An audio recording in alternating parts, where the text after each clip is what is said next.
Hello guys, welcome back to another video. Today we're going to be talking about the biological tests we use to test for certain biomolecules. This is a very important section on the IG exam as they always bring questions from this part. So make sure you pay attention, and if you have any questions, leave a comment down below. So let's begin. So first of all, we're going to be looking at the biomolecules.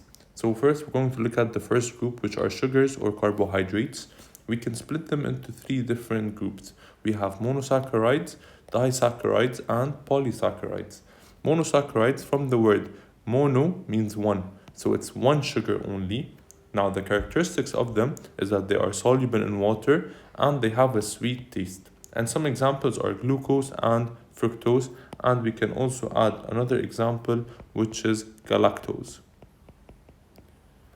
Now let's move on to disaccharides. Disaccharides, from the word di, means two. So there are two sugar molecules which are connected by a glycosidic bond. So let's write it down. So two sugar molecules, I'm going to write it up here, connected by a glycosidic bond. Okay, so make sure you know that. And they are also soluble in water, and they also have a sweet taste. Now some examples are, some examples are maltose. So maltose is made up of two glucose molecules, sucrose and lactose. So sucrose is one glucose and one fructose, while lactose is one glucose and one galactose.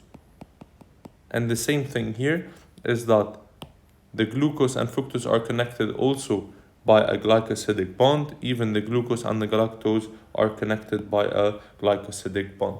And now finally we look at polysaccharides. From the word again, poly means more than two, so it's more than two sugar molecules. Now however, polysaccharides are insoluble in water and they do not have a sweet taste. Some examples are starch. Remember, starch is how plants store excess glucose. Glycogen is how animals store excess glucose, and cellulose is a hard substance which is part of the cell wall in plant cells. Now, what is the test we use to check if we have a reducing sugar? So we use Benedict's solution. So how does it work? So we get a test tube and we put our test solution, and then we add Benedict's solution to it and we heat it till it reaches above 80 degrees Celsius.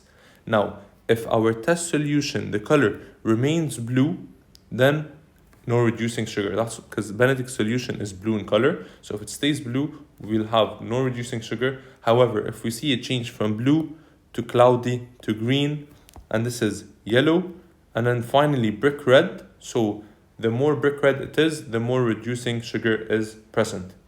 Now, what if we have sugars that do not react with Benedict's reagent or Benedict's solution? For example, starch does not react with Benedict's solution. So how do we test for the presence of starch? We use something called iodine test, and it's very simple also. We follow the same process. However, instead of Benedict's solution, we add iodine test, and the difference is if we get a blue color, that means starch is present. That's why we said positive result means blue color. Now let's move on to proteins. Now, what are proteins? Proteins are made up of carbon, hydrogen, oxygen, nitrogen, and sometimes also they're made up of sulfur and phosphorus. Now, what is the basic unit of proteins? We said they're amino acids. Now, amino acids are joined by what type of bond? We call the bond that joins two amino acids a peptide bond.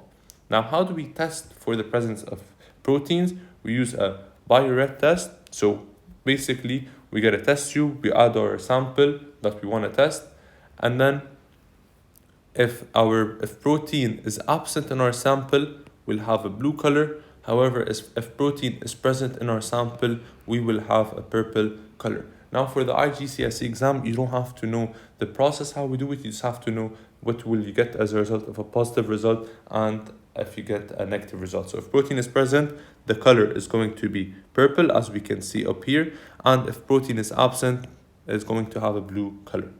Now let's move on to nucleic acids. So the subunit of nucleic acids are nucleotides. Now what are nucleotides?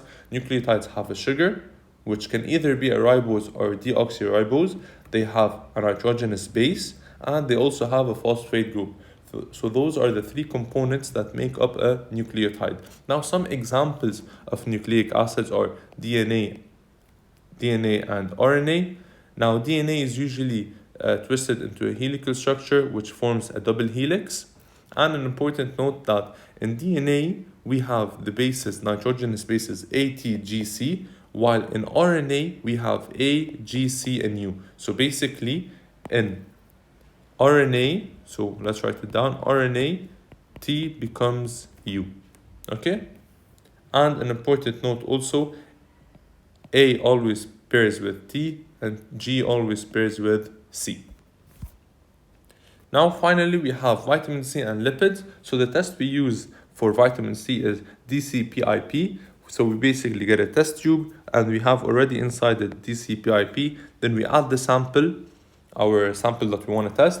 If vitamin C is present, the solution becomes colorless. However, if vitamin C is absent, the solution remains blue. And now finally, let's look at lipids. So lipids are, one example of lipids are triglycerides, and they are formed of a glycerol molecule and fatty acids. And they're joined by an ester bond. Now remember, to form an ester bond, so to form any bond, not just an ester bond, to form a bond, we lose one water molecule, so one H2O molecule. So if they ask you how many water molecules are lost when we form triglycerides, since we have 3 ester bonds, as you guys can see, we say we need 3 water molecules. And an important note is that lipids are an important component of our cell membranes. And the test we use for lipids is called an ethanol emulsion test. So basically we add the solution, we add the sample, and then we add ethanol to our sample. Now, if we get a transparent clear color, that means we do not have lipids, which means it's a negative result. However, we'll get a positive result when we get a white opaque emulsion. As you guys can see here, the white emulsion that we get if lipids are present. And that's it for today's video. Thank you all for watching. If you have any questions, don't forget to comment down below, and don't forget to like, comment, and subscribe, and best of luck on your future exams.